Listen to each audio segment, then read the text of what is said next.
Summer is here, and for many, that means more time with friends, family, and community events. But for those in recovery, the season can also bring added pressures and triggers. Joining us this morning to talk about navigating those challenges is Tim Grigsby with the Dallas 24-Hour Club. Good morning, Tim. Thanks for joining us. How are you? Hey, I'm great, Tiffany. How are you doing today? Good. Thank you so much for being here with us this early on a weekend morning. Let's get to the first question. What makes summer especially hard for people in recovery? I think one of the things that makes summer hard for people in recovery is just getting out of routines. My son graduated eighth grade the other day. He's home.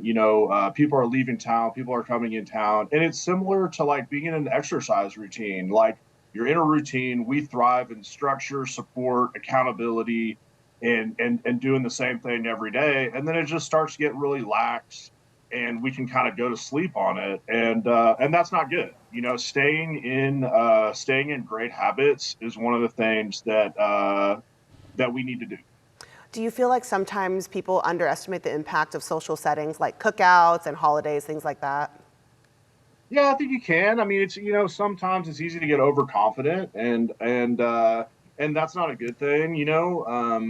I think just staying like in that structure, in those really great habits, and then having a plan around those things, not keeping it to myself, and talking to the people that I'm around, and going into those things with a plan.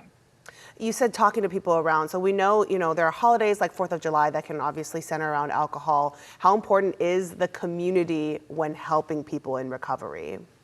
Well, it's so important to have a community and not fight this battle alone because that's impossible for a lot of people. And having a place like Dallas 24-Hour Club, which is really a recovery community for all. You can go up there anytime and get some help and talk to somebody or help somebody else, which ultimately, you know, helps yourself and really your community, your people, at a time and a place which is good. You kind of explain to people, hey, this is why I can't do things like that. This is why I can't drink alcohol on the 4th of July. And most people, if you explain it to them, they're totally cool with it and very supportive.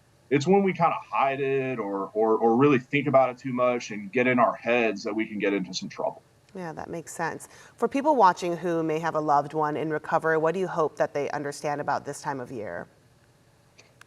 Um, you know, if you have a loved one in recovery, just realize that they're probably going through a lot. They're going through a lot, and recovery is not easy. And try to support them and be there for them, and just extend some grace to them, and especially around these times that can be a little bit more difficult.